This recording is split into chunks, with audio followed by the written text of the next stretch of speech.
ಜೈ ಶ್ರೀರಾಮ್. ನಮಸ್ಕಾರ ಸ್ನೇಹಿತರೆ. 2026 ನೂತನ ಆಂಗ್ಲ ಸಂವತ್ಸರದ ಮಿಥುನ ರಾಶಿಯವರ ವಾರ್ಷಿಕ ಫಲಿತಾಂಶಗಳು ಹೇಗಿದೆ ಅಂತ ನೋಡ್ತಾ ಹೋಗೋಣ. ಈ ವಾರ್ಷಿಕ ಫಲಿತಾಂಶಗಳು ಅಂತಕ್ಕಂಥದ್ದನ್ನ ಯಾವ ಆಧಾರವನ್ನಾಗಿಟ್ಕೊಂಡ್ಬಿಟ್ಟು ನಾವು ಇದನ್ನ ಹೇಳ್ತಾ ಇದ್ದೇವೆ ಅಂತಂದ್ರೆ, ವರ್ಷ ಪೂರ್ತಿ ಕೂಡ ಒಂದೇ ರಾಶಿಯಲ್ಲಿ ಸಂಚಾರ ಮಾಡ್ತಕ್ಕಂತಹ ಗ್ರಹಗಳ ಆಧಾರವಾಗಿ ನಾವು ಈ ವರ್ಷ ಈ ತರ ಇರುತ್ತೆ ಈ ರಾಶಿಯವರಿಗೆ ಅಂತಕ್ಕಂತಹ ವಿಚಾರವನ್ನು ತಿಳಿಸ್ತಾ ಇರ್ತಕ್ಕಂಥದ್ದು. ದೀರ್ಘಕಾಲಿಕವಾಗಿ ವರ್ಷ ಪೂರ್ತಿ ಒಂದೇ ರಾಶಿಯಲ್ಲಿ ಸಂಚಾರ ಮಾಡ್ತಕ್ಕಂತಹ ಗ್ರಹಗಳು ಯಾರ್ಯಾರು ಅಂತ ನೋಡೋದೇ ಆದ್ರೆ, ಶನಿ, ಗುರು, ರಾಹು, ಕೇತು ಈ 4 ಗ್ರಹಗಳ ಆಧಾರದ ಮೇಲೆ ಈ ವರ್ಷ ಪೂರ್ತಿ ಈ ತರ ಇರುತ್ತೆ ಅಂತಕ್ಕಂತಹ ವಿಚಾರವನ್ನ ತಿಳಿಸ್ತಾ ಇರ್ತಕ್ಕಂಥದ್ದು. ಹಾಗಾದ್ರೆ ಈ 2026 ಇಸ್ವಿಯಲ್ಲಿ ಈ 4 ಗ್ರಹಗಳ ರಾಶಿ ಬದಲಾವಣೆ ಏನಾದ್ರೂ ಇದೆಯಾ? ಈ ರಾಶಿ ಬದಲಾವಣೆಯಿಂದ ಈ ಮಿಥುನ ರಾಶಿಯವರಿಗೆ ಯಾವ ತರಹದ ಸಿಚುಯೇಷನ್ ಪರಿಸ್ಥಿತಿಗಳು ನಿರ್ಮಾಣ ಆಗ್ತಾ ಹೋಗುತ್ತೆ ಅಂತಕ್ಕಂತಹ ವಿಚಾರವನ್ನ ತಿಳಿಸ್ತಾ ಹೋಗೋಣ. ನೋಡಿ, ಮುಖ್ಯವಾಗಿ ಈ ವರ್ಷದಲ್ಲಿ ಅಂದ್ರೆ 2026ನೇ ವರ್ಷದಲ್ಲಿ ಶನಿಯ ಬದಲಾವಣೆ ಏನಾದ್ರೂ ಇದೆಯಾ ಅಂತ ನೋಡೋದೇ ಆದ್ರೆ, ಶನಿ ಮೀನ ರಾಶಿಯಲ್ಲೇ ಸಂಚಾರವನ್ನ ಮಾಡ್ತಾ ಇರ್ತಾರೆ. ಶನಿಯ ಬದಲಾವಣೆ ಈ ವರ್ಷ ಇರೋದಿಲ್ಲ. ಹಾಗೆ ರಾಹು ಕೇತು ರಾಶಿ ಬದಲಾವಣೆ ಏನಾದ್ರೂ ಪರಿವರ್ತನೆ ಏನಾದ್ರೂ ಇದೆಯಾ ಅಂತ ನೋಡೋದೇ ಆದ್ರೆ, ರಾಹು ಕೇತು ಗ್ರಹಗಳು 2026 ಡಿಸೆಂಬರ್ 5ನೇ ತಾರೀಕಿನ ತನಕನೂ ಕೂಡ ರಾಹು ಕುಂಭರಾಶಿಯಲ್ಲೇ ಸಂಚಾರ ಮಾಡ್ತಾ ಇರ್ತಾರೆ, ಕೇತು ಸಿಂಹ ರಾಶಿಯಲ್ಲೇ ಸಂಚಾರವನ್ನ ಮಾಡ್ತಾ ಇರ್ತಾರೆ. ಆದ್ರೆ 2026 ಡಿಸೆಂಬರ್ 5ನೇ ತಾರೀಕಿನ ನಂತರ ರಾಹುವಿನ ಬದಲಾವಣೆ ಮಕರ ರಾಶಿಗೆ ಆಗ್ತಾ ಇದೆ. ಕುಂಭರಾಶಿಯಿಂದ ಮಕರಕ್ಕೆ ಬರ್ತಾರೆ. ಇನ್ನು ಕೇತು ಸಿಂಹ ರಾಶಿಯಿಂದ ಕರ್ಕಾಟಕ ರಾಶಿಗೆ ಹೋಗ್ತಾರೆ. ಇನ್ನು ಗುರುವಿನ ಬದಲಾವಣೆ ನೋಡೋದೇ ಆದ್ರೆ, ಗುರು ಈ ವರ್ಷದಲ್ಲಿ 2 ಬಾರಿ ರಾಶಿಗಳನ್ನ ಪರಿವರ್ತನೆ ಮಾಡ್ಕೊಳ್ತಾ ಇದ್ದಾರೆ. ಮುಖ್ಯವಾಗಿ 2026 ಜೂನ್ 2ನೇ ತಾರೀಕು ಗುರುವಿನ ಪ್ರವೇಶ ಕರ್ಕಾಟಕ ರಾಶಿಗೆ ಆಗ್ತಾ ಇದೆ. ಅಂದ್ರೆ ಗುರು ಕರ್ಕಾಟಕ ರಾಶಿಗೆ ಪ್ರವೇಶ ಆಗ್ತಾ ಇದೆ. ಮತ್ತೆ 2026 ಅಕ್ಟೋಬರ್ 31ಕ್ಕೆ ಬಹು ಬೇಗನೆ 5 ತಿಂಗಳು ಮಾತ್ರ ಕರ್ಕಾಟಕ ರಾಶಿಯಲ್ಲಿ ಇದ್ಕೊಂಡ್ಬಿಟ್ಟು ಅಕ್ಟೋಬರ್ 31ಕ್ಕೆ ಸಿಂಹ ರಾಶಿಗೆ ಬಂದ್ಬಿಡ್ತಾರೆ. ಆಕ್ಚುಲಿ ಗುರು 1 ವರ್ಷ ಇರಬೇಕು ಒಂದು ರಾಶಿಯಲ್ಲಿ, ಅಂತಹದ್ದು ಬಹು ಬೇಗನೆ ಬರೀ 5 ತಿಂಗಳು ಇರ್ತಾರೆ. ಮುಂದಕ್ಕೆ ಬಂದು ಅಲ್ಲೊಂದು ತಿಂಗಳಿದ್ದು ಮತ್ತೆ ವಕ್ರೆಯಾಗಿ ಮತ್ತೆ ಒಂದು ತಿಂಗಳಿದ್ದು ಮತ್ತೆ ಹಿಂದಕ್ಕೆ ಹೋಗ್ತಾರೆ, ಮತ್ತೆ ಕರ್ಕಾಟಕ ರಾಶಿಗೆ ವಕ್ರೆಯಾಗಿ ಸಂಚಾರ ಮಾಡ್ತಾರೆ. ಇದು ಅಂತಹ ಒಂದು ಒಳ್ಳೆಯ ಬೆಳವಣಿಗೆ ಆಗಿರೋದಿಲ್ಲ. ಸೊ ಪ್ರಾಪಂಚಿಕ ವಿಷಯದಲ್ಲೂ ಕೂಡ ನಾವು ನೋಡ್ತಾ ಇದ್ದೇವೆ. ಈ ವರ್ಷದಲ್ಲೂ ಕೂಡ ಸ್ವಲ್ಪ ಜಲ ಪ್ರಳಯಗಳು ಜಾಸ್ತಿ ಆಗ್ತಕ್ಕಂಥದ್ದು. ಆಲ್ರೆಡಿ ಬಂಗಾರದ ನಾವು ದುಪ್ಪಟ್ಟು ನಾವು ನೋಡ್ತಾ ಇದ್ದೇವೆ. ಗುರು ಅಂದ್ರೆ ಬಂಗಾರ.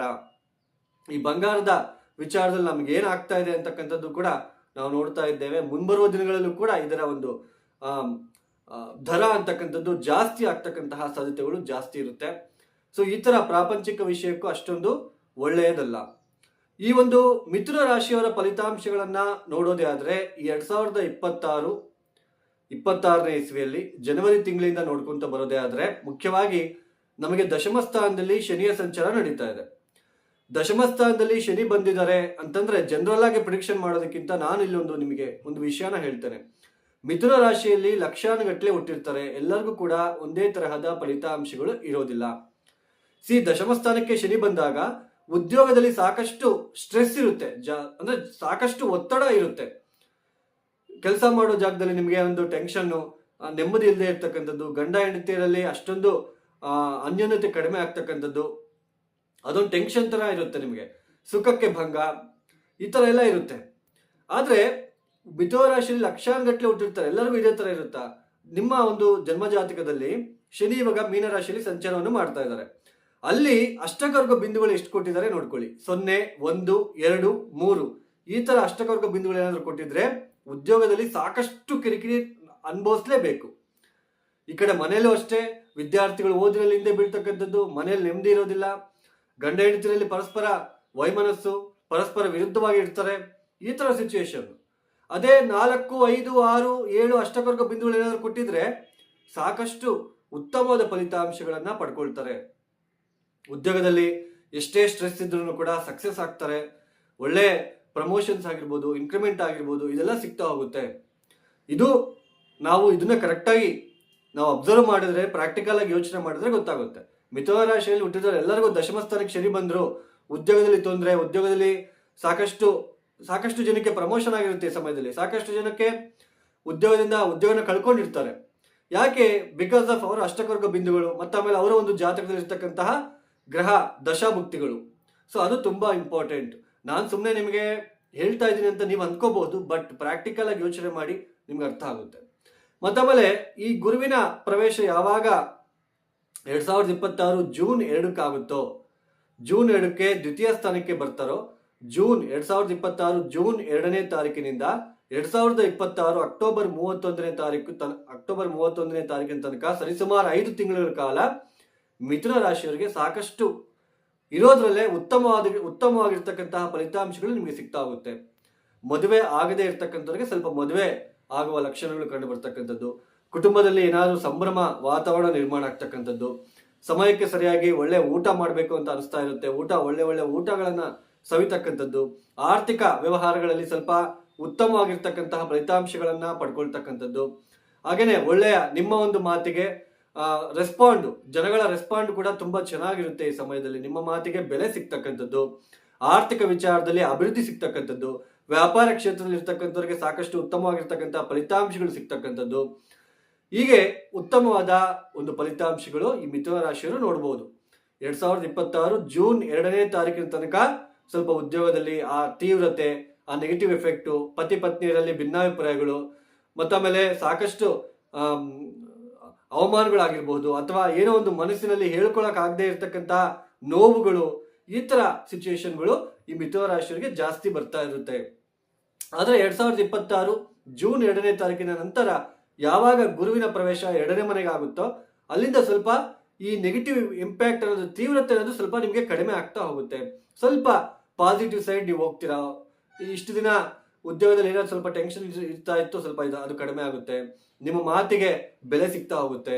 ಮತ್ತಾಮೇಲೆ ನೀವು ಇಷ್ಟು ದಿನ ಯಾರಾದ್ರೂ ಅವಮಾನ ಮಾಡಿದ್ರೆ ಅದು ಕಡಿಮೆ ಆಗ್ತಕ್ಕಂಥದ್ದು, ಅವರೇ ಬಂದು ನಿಮ್ಮನ್ನು ಮಾತಾಡಿಸ್ತಕ್ಕಂಥದ್ದು, ಈ ತರ ಪ್ರೀತಿ ಅಂದ್ರೆ ಕುಟುಂಬದ ವ್ಯಕ್ತಿಗಳ ಪ್ರೀತಿಗೆ ಪಾತ್ರರಾಗ್ತಕ್ಕಂಥದ್ದು, ಈ ತರ ಒಳ್ಳೆ ಭೋಜನಗಳನ್ನು ಸವಿತಕ್ಕಂಥದ್ದು, ಈ ತರ ಸ್ವಲ್ಪ ಒಳ್ಳೆಯ ಒಂದು ಕಾಲ ಅನ್ನೋದು ಈ 5 ತಿಂಗಳ ಕಾಲ ಇರುತ್ತೆ. ಇದು ಜಸ್ಟ್ 5 ತಿಂಗಳ ಕಾಲ. ನೀವು ಗುರುಬಲ ಅಂತ ಬಡ್ಕೊಂತ ಇರ್ತೀರಲ್ವಾ, 5 ತಿಂಗಳು ಮಾತ್ರ ಗುರುಬಲ ಇರುತ್ತೆ. ಸೊ ಇದು ತಾತ್ಕಾಲಿಕ. ಬೇಸಿಗೆಯಲ್ಲಿ ಮಳೆ ಬಂದು ಹೋದಂಗೆ ಇರುತ್ತೆ. ಜಾಸ್ತಿ ನಾವು ಯಾವ್ದನ್ನ ಪರಿಗಣನೆಗೆ ತಗೋಬೇಕು? ನಮ್ಮ ಜನ್ಮ ಜಾತಕದಲ್ಲಿ ಏನಾದ್ರು ದೋಷ ಇದೆಯಾ, ನಾವು ಹುಟ್ಟಿರ್ತಕ್ಕಂಥ ಡೇಟ್ ಆಫ್ ಬರ್ತ್ ಟೈಮಿಂಗ್ಸ್, ನಾವು ಭೂಮಿಗೆ ಬಂದಿರ್ತೀವಲ್ಲ ಆ ಸಮಯದಲ್ಲಿ ಏನಾದ್ರು ದೋಷ ಇದೆಯಾ, ಅದು ತುಂಬಾ ಮುಖ್ಯ. ಅಲ್ಲಿ ಏನಾದ್ರು ತೊಂದರೆಗಳಿದ್ರೆ ಸೊ ಅದನ್ನ ಆ ತೀವ್ರತೆಯನ್ನ ಅನುಭವಿಸಲೇಬೇಕಾಗಿರುತ್ತೆ. ಮತ್ತಾಮೇಲೆ ಇನ್ನೊಂದು ವಿಷಯನ ಹೇಳ್ತೀನಿ. ನಮಗೆ ನೆಗೆಟಿವ್ ಪೀರಿಯಡ್ ನಡಿಬೇಕಾದ್ರೆ, ಅಂದ್ರೆ ನಮಗೆ ನೆಗೆಟಿವ್ ದಶಾಭುಕ್ತಿ ನಡಿಬೇಕಾದ್ರೆ ಯಾರ ಮಾತನ್ನು ಕೇಳಲ್ಲ, ಯಾವುದೋ ನೆಗೆಟಿವ್ ವೇಯಲ್ಲಿ ಹೋಗ್ತೀವಿ, ದುಡ್ಡು ಕಳ್ಕೊಂತೀವಿ, ಉದ್ಯೋಗದಲ್ಲಿ ತೊಂದರೆಗಳು, ಅವಮಾನಗಳು, ಅಪವಾದಗಳು, ಈ ತರ ಎಲ್ಲ ಇರುತ್ತೆ. ಬೇಗ ಒಳ್ಳೇದಾಗಬೇಕು, ಯಾವಾಗ ಒಳ್ಳೇದಾಗುತ್ತೋ ಈ ತರ ಎಲ್ಲ ಕಾತರ ಇರುತ್ತೆ ಅದು. ಸೊ ಈ ತರ ಸಿಚುವೇಶನ್, ಮೇನ್ ದಶಾಭುಕ್ತಿ ತುಂಬಾ ಇಂಪಾರ್ಟೆಂಟ್. ಈ ಮಿಥುನ ರಾಶಿಯವರಿಗೆ 5 ತಿಂಗಳ ಕಾಲ ಸ್ವಲ್ಪ ಉತ್ತಮವಾಗಿರ್ತಕ್ಕಂತಹ ಸಮಯ ಇದಾಗಿರುತ್ತೆ. ಈ ವರ್ಷದಲ್ಲಿ ಆದಾಯದಲ್ಲೂ ಕೂಡ ನಿಮಗೆ ಪ್ರಗತಿ ಸಿಗ್ತಾ ಹೋಗುತ್ತೆ. 2026 ಈ ಮಿಥುನ ರಾಶಿಯವರು ಈ ವರ್ಷದಲ್ಲಿ ಮಾಡ್ಕೋಬೇಕಾಗಿರೋ ಮುಖ್ಯವಾಗಿರ್ತಕ್ಕಂತಹ ಒಂದು ಪರಿಹಾರಗಳೇನಪ್ಪಾ ಅಂತಂದ್ರೆ, ಸ್ವಲ್ಪ ರುದ್ರಾಭಿಷೇಕಗಳನ್ನ ಮಾಡಿಸ್ತಾ ಇರಿ. ಹಾಗಿಂದಾಗೆ ಈ ಒಂದು ಕಾಲಭೈರವೇಶ್ವರ ದೇವಸ್ಥಾನದಲ್ಲಿ ಬೂದುಗುಂಬಳಕಾಯಿ ಕಟ್ ಮಾಡಿಬಿಟ್ಟು ಮಧ್ಯದಲ್ಲಿರ್ತಕ್ಕಂಥ ಬೀಜ ತೆಗೆದ್ಬಿಟ್ಟು ಎಳ್ಳೆಣ್ಣೆ ಹಾಕ್ಬಿಟ್ಟು, ಸೊ ಈ ಕಾಲಭೈರವೇಶ್ವರ ದೇವಸ್ಥಾನದಲ್ಲಿ ಶನಿವಾರದ ಹೊತ್ತು ಸ್ವಲ್ಪ ಎಳ್ಳು ಬತ್ತಿಯನ್ನ ಮತ್ತೆ ಆ ಬೂದುಗುಂಬಳಕಾಯಿ ದೀಪವನ್ನು ಹಚ್ಚಲಿಕ್ಕೆ ಪ್ರಯತ್ನ ಮಾಡಿ. ಹಾಗೇನೆ ಓಂ ಕಾಲಕಾಲಾಯ ವಿದ್ಮಹೆ ಕಾಲತೀತಾಯ ಧೀಮಹಿ ತನ್ನೋ ಕಾಲಭೈರವ ಪ್ರಚೋದಯಾತ್, ಈ ಮಂತ್ರವನ್ನ ಎಷ್ಟು ನೀವು ಪಠನೆ ಮಾಡ್ಕೊಳ್ತೀರೋ ಅಷ್ಟು ನಿಮಗೆ ಉತ್ತಮವಾಗಿರುತ್ತೆ. ಯಾರೆಲ್ಲ ಈ ವಿಡಿಯೋನ ನೋಡ್ತಾ ಇದ್ದೀರಾ, ಲೈಕ್ ಮಾಡಿ, ಶೇರ್ ಮಾಡಿ, ಸಬ್ಸ್ಕ್ರೈಬ್ ಮಾಡ್ಕೊಳ್ಳಿ. ಹಾಗೇನೆ ನಿಮ್ಮ ಅನಿಸಿಕೆ ಅಭಿಪ್ರಾಯಗಳನ್ನ ಕಾಮೆಂಟ್ ರೂಪದಲ್ಲಿ ತಿಳಿಸಿ.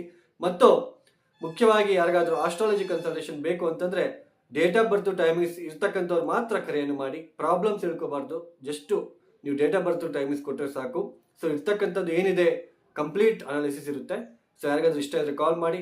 ಈ ವಿಡಿಯೋನ ಮುಕ್ತಾಯ ಮಾಡ್ತಾ ಇದ್ದೇನೆ. ಸರ್ವೇ ಜನ ಸುಖಿನೋ ಭವಂತು. ಧನ್ಯವಾದಗಳು. ಜೈ ಶ್ರೀರಾಮ್.